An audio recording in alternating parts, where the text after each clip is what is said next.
Yeah, it's Paul Gilson, aka Paul the Pipe Guy here. And happy Saturday, April 13th, 2024. Oh, yeah. So I just got back from my meeting with a New York State DEC police officer because I want to get involved with the hunter safety training course here in New York State. I just feel it's my turn to be part of a team that where we pass the baton of knowledge of hunter safety through training down to our youth, and that was given to me many, many, many times over. So yeah, the interview was about a half hour long. So let's start something on fire. We've got our Porto Servo bull number 140 Chaos 7 Ellie. She's looking pretty. I smoked this one yesterday. I'm going to smoke it again today. Yeah, and inside that we've got some over 3-year-old Scotty's Butternut Burley. Another great blend for new pipe smokers. Let's start it on fire.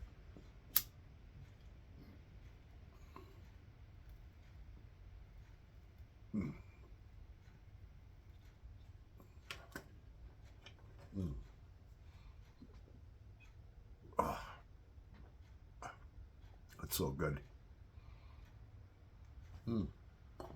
The jar's getting lower. But I think I got a couple more pounds of that up in the laden cedar chest. Mm.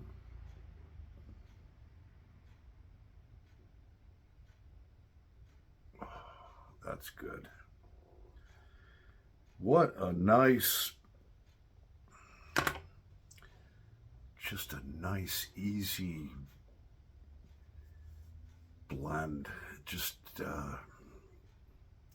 it's just so mild, especially after aging for over 3 years. I got this on January 13th of 2021. They filled my order at 3:55 a.m.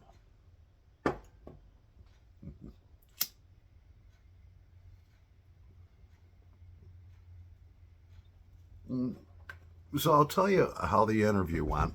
And in that, I'm going to share some personal things about myself.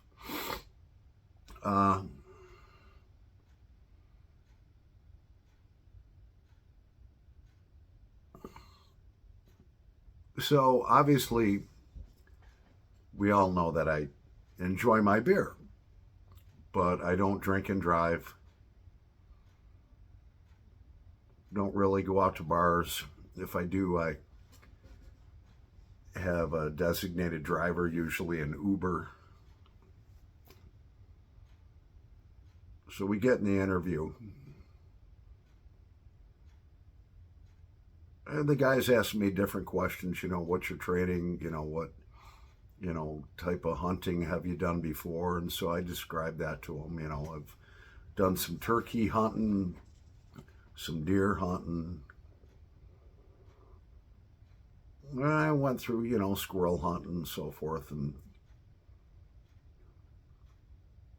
he said to me, he says, well, you did some woodchuck hunting, huh? Were you involved in any of those contests where you all go out and hunt woodchuck to see who gets the biggest one? And I'm like, nah, I don't believe in those contests. That I don't believe for killing for sport. I believe in hunting and harvesting, an animal for food. And I said, they used to have the Bergen Squirrel Slam where one weekend that everybody in Bergen would go out and kill as many squirrels as they could to see who could get the most and see who could get the biggest one. I don't I think that gives hunting a bad name because you're doing it for sport. You're killing something for a contest, and I don't believe in that. Hunting should be a very conservative thing where you go out, you harvest an animal, you clean it, and then you use it for food.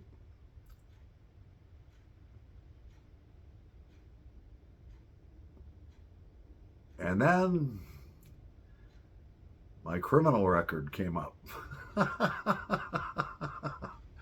And he says, well, I see, he says, this isn't going to keep you from being a, hunter safety instructor, possibly, but I have to ask you about it. And I said, oh, no, that's fine.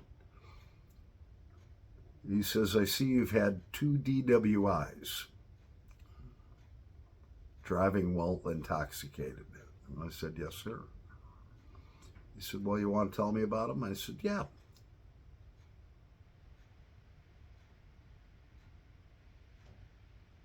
He says, the first one you had was in 1998, which was 26 years ago. And the second one you had was in 2015, which is basically 10 years ago. And he says, so there's a little bit of a pattern, possibly. And I said, yeah, I said, back then, in those days, I handled things a little differently when life would present its gut punches and problems. I'd seriously turn to heavy drinking and going out and drinking and driving. I did do that. And I said, in 2015, after I had my last DWI, which we're basically talking, 9 years ago, I said I voluntarily enrolled myself into an alcohol rehabilitation program. And I said I went as an outpatient 4 nights a week for 9 months. And I said, basically, it was probably one of the best things that I ever did for myself. I said I quit drinking for a long time.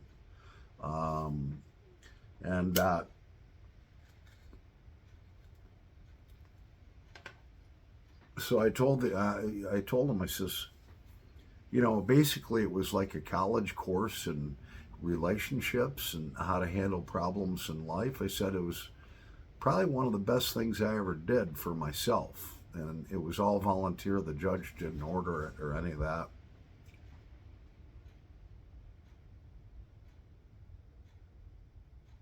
And he says, well, do you drink now? And I said, yeah.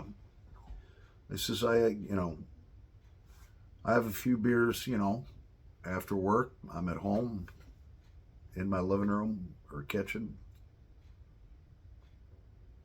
I rarely go out to bars, and if I do, I got a designated driver.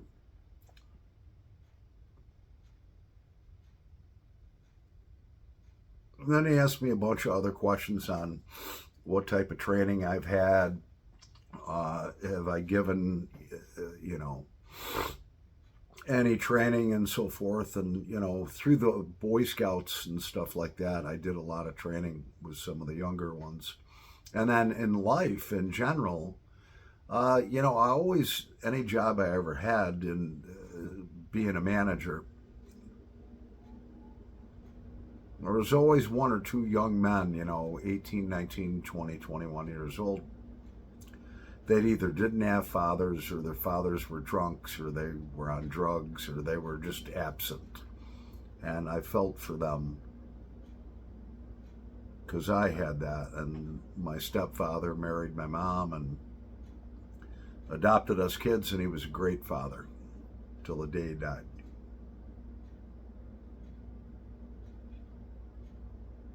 And I told the officer, I said, some of them young men would still call me dad. And a lot of them, I said, one of them's a bank president now, and they're all doing well. They just needed somebody for some adult male guidance, somebody to be in their life.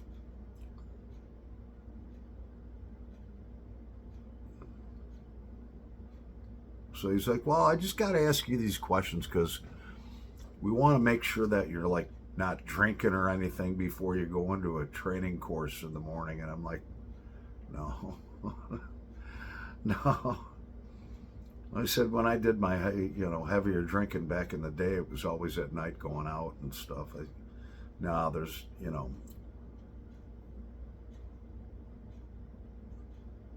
so I don't know. He says, well, I'll talk to my supervisor. These 2 DWIs don't necessarily disqualify you, but I got to ask you about them. And I said, no, I understand. He says, I think you're being truthful and forthright and, honest with me. He says, we're in real need of people to help out with a hunter safety training course. But, you got to ask those questions because there are people that will get up in the morning, no matter what their day has for them, and they'll pound 6 or 8 beers. I'm not one of those guys, but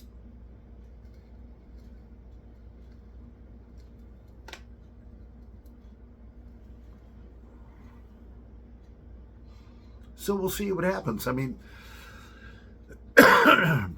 it's not something that I have to do.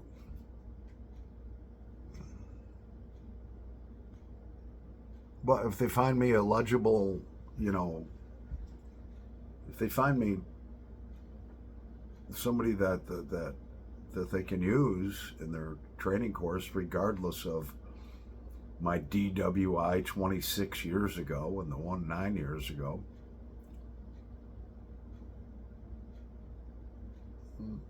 so be it. And if they think, no, we're going to pass on this guy. But I think I came across honest and forthright. I believe I'm a solid person. So, and I believe the officer at the end of the interview felt that I was a solid person also too, and that I have something to offer.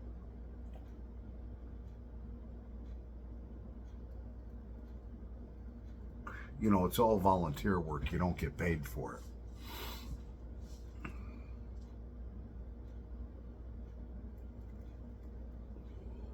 Well, we're going to take a little break and we'll be right back in a nanosecond. All right, so we're back. So, so all in all, I felt the interview went good. I mean, normally you can tell if it doesn't, if you go to shake the guy's hand and he kind of looks down or doesn't look you in the eye. The guy shook my hand nice and hard, thanked me for meeting with him.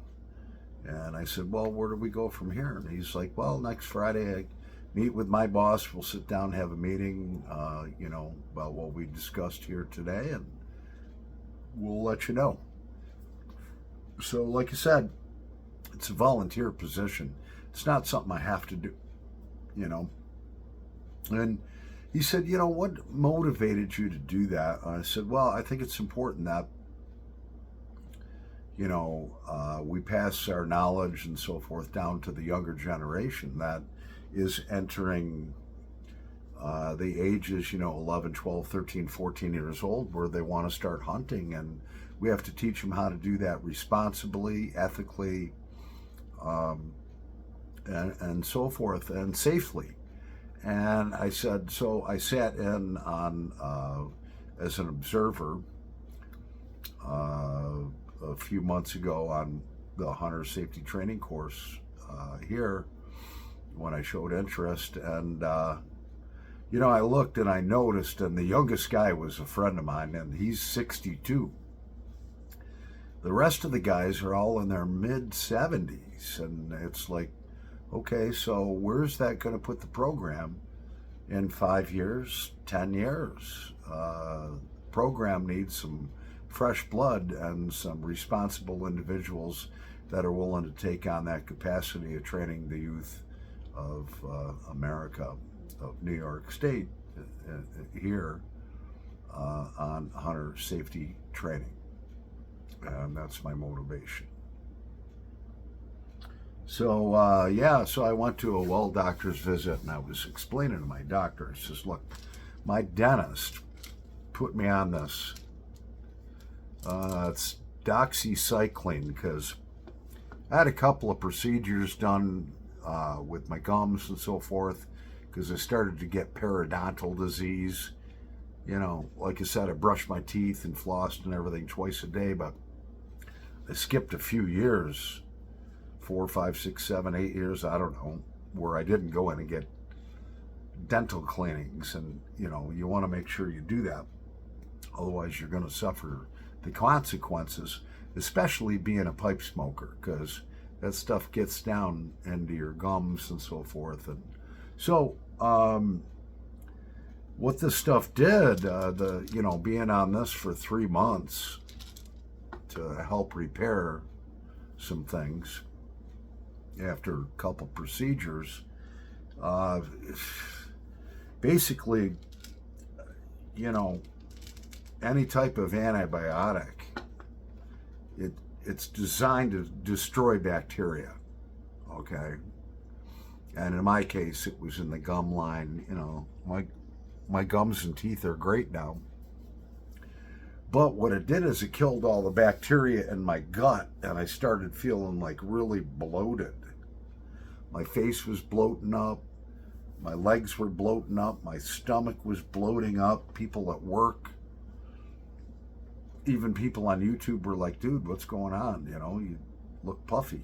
And so when I went to my primary care physician, I basically told her that, and she's like, oh yeah, that being on it for that long, that it's destroyed all of the good bacteria that you have in your gut, which helps you digest food and so forth. And so that's why you're getting bloated. So she's like, go get some probiotics, get the best ones you can. So I went down to Walmart.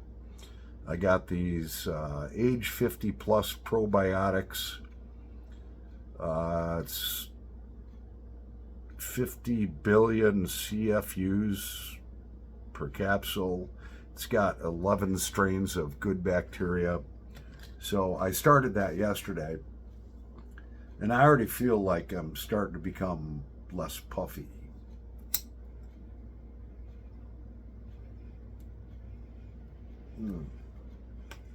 It's a terrible feeling, because I lost weight. I changed my whole diet and everything. I lost like 40 pounds. And I started that stuff, and within like 3-4 weeks, I started blowing up, gaining weight. I was gaining like a pound a day. I gained like 25 pounds.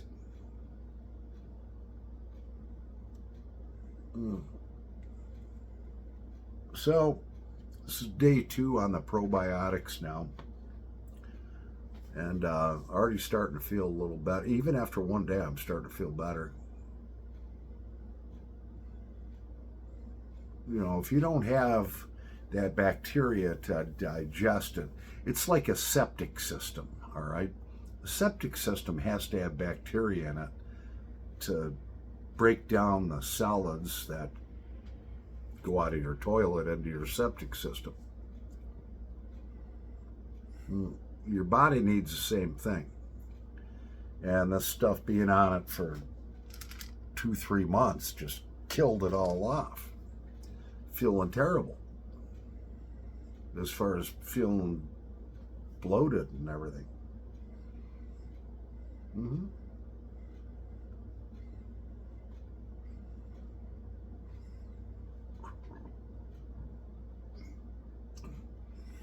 Trying to get the Savinelli to break in a little bit, and she's starting to build up a little carbon buildup. You can see it there a little bit in the light.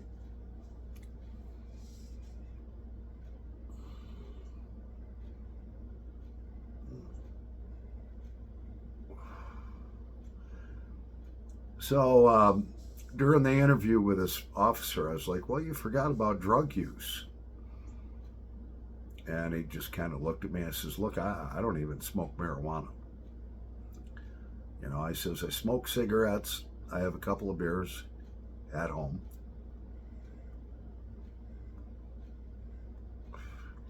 And I have a YouTube channel under Paul Gilson if you want to check it out.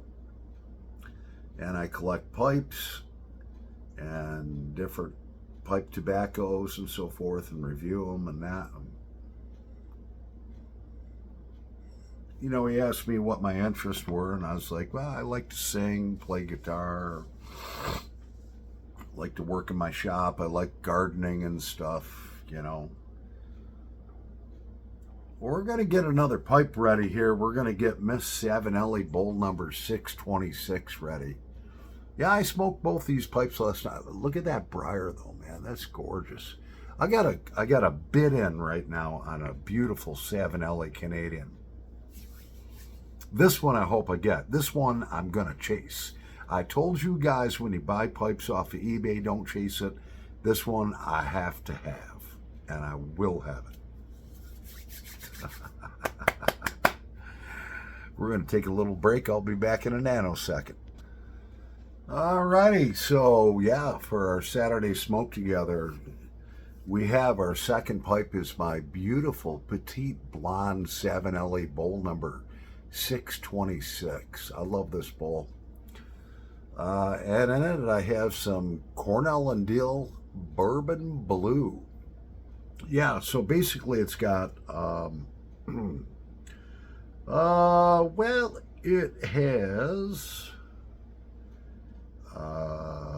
bright and red Virginias mixed with the right amount of dark fired Kentucky and long cut Perique.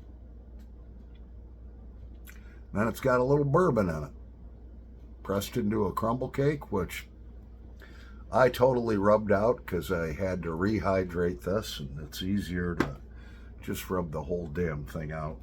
Well, that's what we got in this bowl. Let's start it on fire.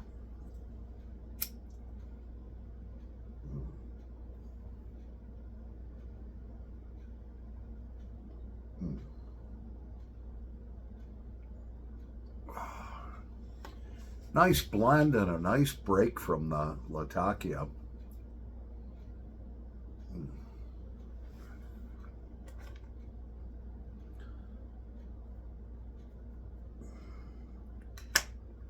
Yeah.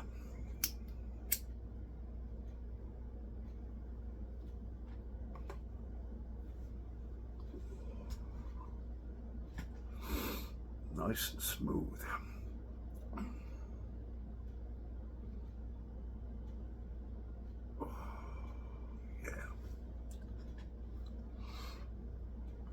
So, you know, I enjoy coming home here, you know, after work and doing these pipe videos and so forth, these smoke togethers, you know. We might do, actually, I may do a tobacco review after this. Something that I've been wanting to review for quite some time. We just might do that.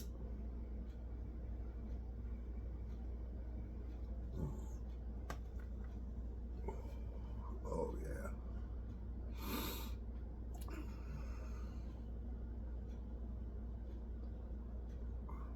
Well, going on here for 24 minutes. Have a great Saturday. I think that what we're going to do is today, I believe, I'm going to do a tobacco review on this Two Friends bed and breakfast. Yeah, it's red and bright yellow Virginias are combined with fine Oriental, toasted Cavendish, and just a rich bit of rich Latakia. It serves as an excellent morning or all-day smoke. And that tin is unopened. And it's dated 10/28 of 2021. So, you know, it's about 2.5 years old. We'll see what we got. Anyways, I'm Paul the Pipe Guy. Thanks for watching. If you like my channel, share it with your friends. If you like my videos and you're not a subscriber already, well, I think we're up to 1,109 subscribers or something like that. Hit the bell button. We do videos pretty much every day, and if you want to give my channel a shout out if you like it, I love shout outs. Might do a little singing later today. Who knows? You never know with Paul the Pipe Guy. Especially when I have my Pipes and Cigars shirt on that my daughter got me. I love it. Anyways, have a great Saturday. God bless you all. We'll talk to you later.